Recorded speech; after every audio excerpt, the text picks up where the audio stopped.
Hi. ബൈബിളിൽ തന്നെ ഏറ്റവും ഇമ്പോർട്ടൻ്റ് ആയിട്ടുള്ള ഒരു കോൺസെപ്റ്റാണ് നമ്മൾ ഡിസ്കസ് ചെയ്തുകൊണ്ടിരിക്കുന്നത്, ബാപ്റ്റിസത്തിനെ കുറിച്ച്. ഡീറ്റെയിൽഡ് ആയിട്ട് അറിയേണ്ടവർ ലാസ്റ്റ് കഴിഞ്ഞൊരു വീഡിയോയും കൂടെ പോയി കാണുക. നമ്മൾ കഴിഞ്ഞ വീഡിയോയിൽ ഡിസ്കസ് ചെയ്തത് അതിൻ്റെ ഒരു കോൺസെപ്റ്റ് അല്ലെങ്കിൽ അതിൻ്റെ ഒരു ബാക്ക്ഗ്രൗണ്ട് ആണ് നമ്മൾ നോക്കിയത്. സോ ബേസിക്കലി അത് ഇത്രയേ ഉള്ളൂ. ലൈക്ക് മനുഷ്യരുടെ പാപം കാരണം ദൈവത്തിനും മനുഷ്യനും തമ്മിൽ വലിയൊരു ഗ്യാപ്പ് വന്നു. സോ നമ്മൾ നോക്കി പഠിച്ചു, ലൈക്ക് ദൈവം ഏറ്റവും കൂടുതൽ ആഗ്രഹിക്കുന്നത് മനുഷ്യരുമായിട്ടുള്ള ആ ഒരു റിലേഷൻഷിപ്പിന് വേണ്ടിയിട്ടാണ്. ലൈക്ക് ഒരു കമ്മ്യൂണിക്കേഷൻ, മനുഷ്യരിലൂടെ ദൈവത്തിന് പ്രവർത്തിക്കുക, മനുഷ്യർ നമ്മളെ ബ്ലെസ് ചെയ്യുക എന്നുള്ളതൊക്കെയാണ് ദൈവം ഏറ്റവും കൂടുതൽ ആഗ്രഹിക്കുന്ന ഒരു കാര്യം. സോ നമ്മുടെ പാപം കാരണം അത് സാധ്യമല്ലാതെ വന്നു. സോ അതിനു വേണ്ടിയിട്ട് നമ്മുടെ പാപത്തിന് വേണ്ടിയിട്ടുള്ള ഒരു സാക്രിഫൈസ് ദൈവത്തിന് ആവശ്യം വന്നു, അല്ലെങ്കിൽ ഭൂമിയിൽ ആവശ്യം വന്നു.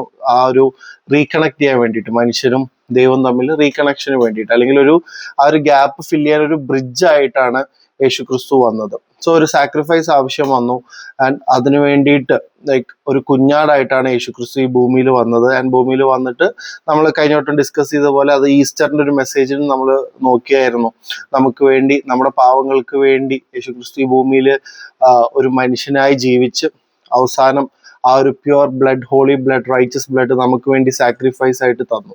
സോ അത് കാരണം നമുക്ക് രക്ഷ അല്ലെങ്കിൽ സാൽവേഷൻ എന്നുള്ളൊരു മഹാഭാഗ്യം ലഭിച്ചു. ആൻഡ് ത്രൂ ദാറ്റ് നമ്മൾ പുതിയ സൃഷ്ടികളായി, ന്യൂ ക്രിയേഷനായി. അതാണ് ഗുഡ് ന്യൂസ്, അല്ലെങ്കിൽ നമ്മുടെ ബൈബിളിലെ പുതിയ നിയമത്തിന്റെ ബേസിക് ആയിട്ടുള്ള ബാക്ക്ഗ്രൗണ്ട്. സോ ആ ഒരു ന്യൂ ക്രിയേഷൻ എന്ന് പറയുമ്പോൾ പാപമില്ലാത്തൊരു പുതിയ ക്രിയേഷനാണ്. ദൈവവുമായിട്ട് അടുക്കാൻ സാധിക്കുന്ന, ദൈവമായിട്ട് കമ്മ്യൂണിക്കേറ്റ് ചെയ്യാൻ സാധിക്കുന്ന ഒരു പുതിയ സൃഷ്ടിയാണ്. സോ ക്രിസ്ത്യൻസ് അല്ലെങ്കിൽ ഈ കോൺസെപ്റ്റിനെ വിശ്വസിക്കുന്ന, അല്ല ബാപ്റ്റിസം എടുത്തുള്ളവര്, അവര് നമ്മൾ തന്നെ പറയുന്നത് ന്യൂ ബോൺ അല്ലെങ്കിൽ ബോൺ അഗെയിൻ, ഒരു പുതിയ സൃഷ്ടിയാന്നുള്ളതാണ്. സോ ഈ സാൽവേഷൻ, ഈ പുതിയ സൃഷ്ടി, സോ ഇതിൻ്റെയൊക്കെ ഒരു നമ്മൾ ഒരു സീരിയസ് വേർഷൻ, നമ്മൾ കുറച്ചും കൂടി ഒരു കമ്മിറ്റഡ് ആവുകയാണ് ഈ ബാപ്റ്റിസം എന്നുള്ള ഒരു കോൺസെപ്റ്റിലൂടെ.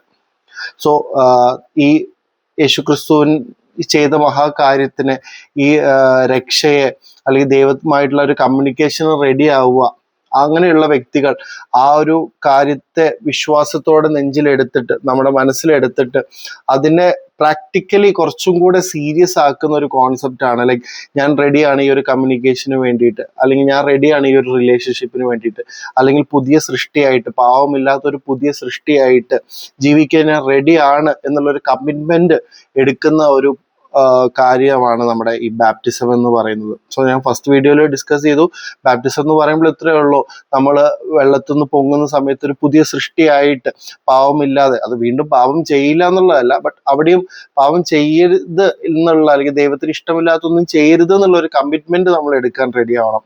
ആൻഡ് വീണ്ടും പാപം ചെയ്താൽ നമുക്ക് എപ്പോഴും ദൈവത്തിനോട് ആ റീകൺസിലേഷൻ ഒക്കെ ചെയ്യാം, ബട്ട് നമ്മുടെ ഒരു കമ്മിറ്റ്മെന്റ് വീണ്ടും പാപം ചെയ്യാനല്ല, ചെയ്യാതെ ജീവിക്കാനുള്ള ഒരു കമ്മിറ്റ്മെന്റ് ആണ് ഈ ബാപ്റ്റിസത്തിൽ. ലൈക്ക് അതൊരു സീരിയസ് ആവുക. ലൈക്ക് നമ്മുടെ മാരേജ് പോലെ തന്നെയാണ്. മാരേജ് നമ്മൾ എന്താണ്, ഈ ഭൂമിയിൽ രണ്ട് വ്യക്തികൾ തമ്മിലുള്ള ആ ഒരു കമ്മിറ്റ്മെന്റിനെ ലീഗലി ഉറപ്പിക്കുന്ന ഒരു കാര്യമാണ് മാരേജ്. സോ ഇവിടെ നമ്മളും ദൈവം തമ്മിലുള്ള ആ ഒരു റിലേഷൻഷിപ്പിനെ സ്പിരിച്വലി ഉറപ്പിക്കുന്ന ഒരു കാര്യമാണ് ബാപ്റ്റിസം. സോ ആര് ബാപ്റ്റിസം എടുക്കണം എന്നുള്ളതിന് ഇത്രേ ഉള്ളൂ. ഈ ഒരു കാര്യത്തിനെ ലൈക്ക് വിശ്വാസത്തോടെ സ്വീകരിച്ച ഒരു വ്യക്തിയായിരിക്കണം ബാപ്റ്റിസം എടുക്കേണ്ടത്.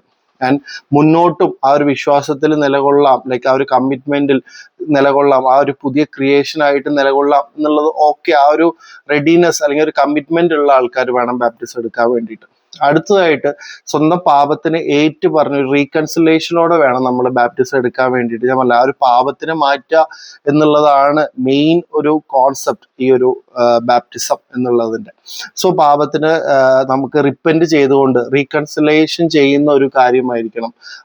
അങ്ങനെയുള്ള ഒരു വ്യക്തി വേണം ബാപ്റ്റിസത്തിലോട്ടേക്ക് പോകാൻ വേണ്ടിയിട്ട്. നമ്മുടെ പാപങ്ങളെല്ലാം ഏറ്റു പറഞ്ഞുകൊണ്ട്, ഈ ഒരു രക്ഷയെ സ്വീകരിച്ചുകൊണ്ട്, യേശുക്രിസ്തുവിൽ വിശ്വസിച്ചുകൊണ്ട് മുന്നോട്ട് യേശുക്രിസ്തുവായിട്ടുള്ള റിലേഷൻഷിപ്പിൽ ജീവിക്കാം എന്നുള്ളൊരു ഒരു തീരുമാനം എടുത്തൊരു വ്യക്തി വേണം ബാപ്റ്റിസം ചെയ്യാൻ വേണ്ടിയിട്ട്. ആൻഡ് ബാപ്റ്റിസം ബൈബിളില് ക്രിസ്ത്യൻസിന് വേണ്ടിയിട്ട്, അല്ലെങ്കിൽ ദൈവമക്കൾക്ക് ദൈവം കൊടുത്തിരിക്കുന്ന ഒരു കമാൻഡാണ്. പിന്നെ always connected to holy spirit. Baptism ചെയ്തൊരു വ്യക്തിക്ക് ദൈവമായിട്ട് അടുത്ത് ജീവിക്കുവാൻ നമ്മളെ ഹെൽപ്പ് ചെയ്യുന്ന ഒരു വ്യക്തിയാണ് ഹോളി സ്പിരിറ്റ് എന്ന് പറയുന്നത്. സോ ഇതൊക്കെയാണ് ബാപ്റ്റിസത്തിന്റെ ഒരു ബേസിക് ആയിട്ടുള്ള ഒരു concept. And always it's linked with our eternity. നമ്മുടെ നിത്യജീവനെ നമ്മളെ ഒരുക്കുന്ന, അല്ലെങ്കിൽ നമുക്ക് നിത്യജീവൻ കിട്ടുന്ന ഒരു കാര്യം കൂടിയാണ് നമ്മുടെ ബാപ്റ്റിസം എന്ന് പറയുന്നത്. സോ കുറച്ച് ഇമ്പോർട്ടൻ്റ് ആയിട്ടുള്ള ടോപ്പിക്കാണ്. ബട്ട് ഇത്രയാണ് ബേസിക് ആയിട്ട് നമ്മളൊരു ബാപ്റ്റിസത്തിനെ കുറിച്ച് അറിയേണ്ടത്. നമ്മൾ ഫസ്റ്റ് വീഡിയോയിൽ കുറച്ചും കൂടെ ആ ഒരു കോൺസെപ്റ്റ് ഡീറ്റെയിൽഡ് ആയിട്ട് ഡിസ്കസ് ചെയ്തിട്ടുണ്ട്. പക്ഷെ ഞാൻ പറഞ്ഞ പോലെ തന്നെ ഇതാണ് കോൺസെപ്റ്റ്. ആ കോൺസെപ്റ്റിനെ സ്വീകരിക്കുന്നതാണ് ത്രൂ ബാപ്റ്റിസം നമ്മൾ ചെയ്യുന്നത്. ആൻഡ് ത്രൂ ബാപ്റ്റിസം നമുക്ക് രക്ഷയുണ്ട്, നമ്മൾ ന്യൂ ക്രിയേഷൻ ആണ്, ദൈവമായിട്ടുള്ള ഒരു റിലേഷൻഷിപ്പ് ഉണ്ട്. സോ ഇതാണ് ബാപ്റ്റിസം. എല്ലാവർക്കും മനസ്സിലായി എന്ന് വിചാരിക്കുന്നു. Thank you.